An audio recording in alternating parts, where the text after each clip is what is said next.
This video is to demonstrate the installation of the TierPoint fixed asset Great Plains add-in. Alright, so I'll give you a URL to the download for the installer, but I'm going to demonstrate with the installer that we have out here on your test system. First thing I'm going to do is uninstall the old version, which it's that one.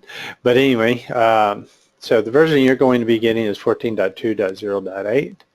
So to install it, make sure everybody's out of your Great Plains system. If you're doing a terminal server, everybody has to be out. Okay, first of all, they have to be out of the Great Plains software for the workstation you're installing on. So if you're installing on terminal services, that means anybody who's logged into GP on that TS needs to be kicked out. Doesn't mean that somebody on another workstation who's using Great Plains has to get kicked out, because this is a software only. It doesn't really do anything to their data. We'll create some SQL objects, but they're not using those SQL objects because they haven't been using the product yet. Anyway, to do install, go ahead and double click on the installer. Make sure this says fixed asset importer. Next, change this directory to wherever their Great Plains installation is. Typically it's defaulted to where it was, but I'm going to go ahead and pick theirs in Microsoft Dynamics, GP 2015. Typically it would be GP 2015 is the directory. It could be something else. I hardly ever see anybody do anything but GP 2015 anymore. And you're going to install into the root of that directory. Click OK, everyone, next, next. Boom, we're done with the software installation. So now we have to do the SQL part of it. And this is a one-time thing. You definitely don't want to run most of these SQL objects because they will destroy whatever's out there. So you don't want to run them again after data is being introduced. In fact, since they're using this test database, or TP, as their testing system, and we've already installed all the objects there, you'll see me point to test just so you can see me create the scripts, but won't actually be destroying their data.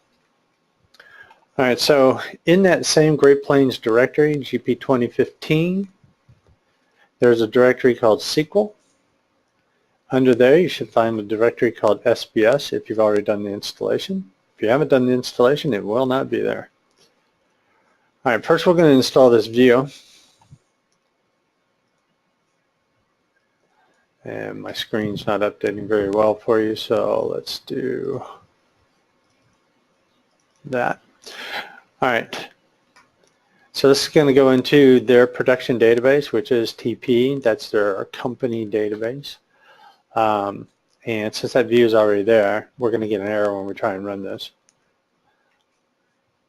Okay, I do it in the test system right now, but as it turns out, they don't have certain objects in that test database, so of course this view will fail. But you'll be running it in TP anyway. All right, then we're going to go get these other scripts. All of these will be company data scripts.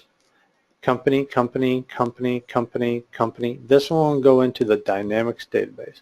So let's go in here. I'm going to change this to test. And at the very bottom, if you don't see it, there should be grant, insert, update, select, delete on the object that we're creating to the group, Dyn group, for security purposes. So we're going to do that to all three of these, or all four of these scripts.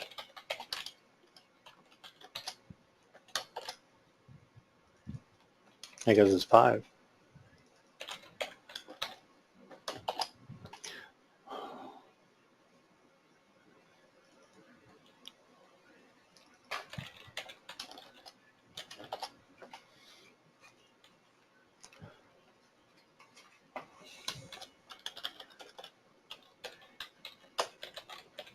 Now this one's a proc, so you're not going to destroy data on this one, so you can run this one as many times as you want.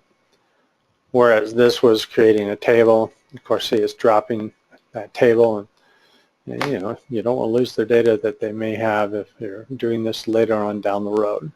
So again, this the SQL part of this is a one-time thing per company.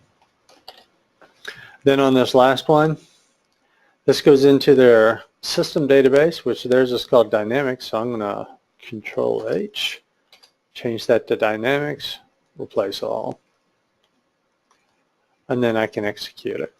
Now, of course, those already exist in that Dynamics database. So when I execute this, we're going to get all sorts of errors. Well, yeah. Yeah, because I put Dynamics there. All right, so that's the SQL part. So there's two parts. You do the software installation, and you do the SQL installation.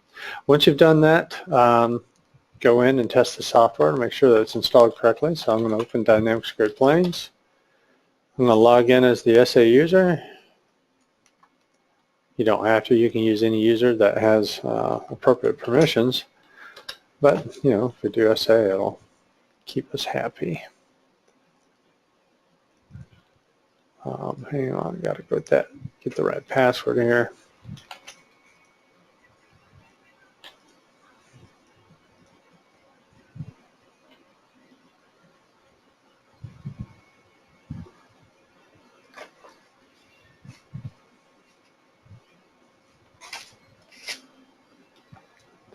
All right, so under Cards, Fixed Assets, General, Additional, SBS Fixed Assets Importer. That'll open up the importer.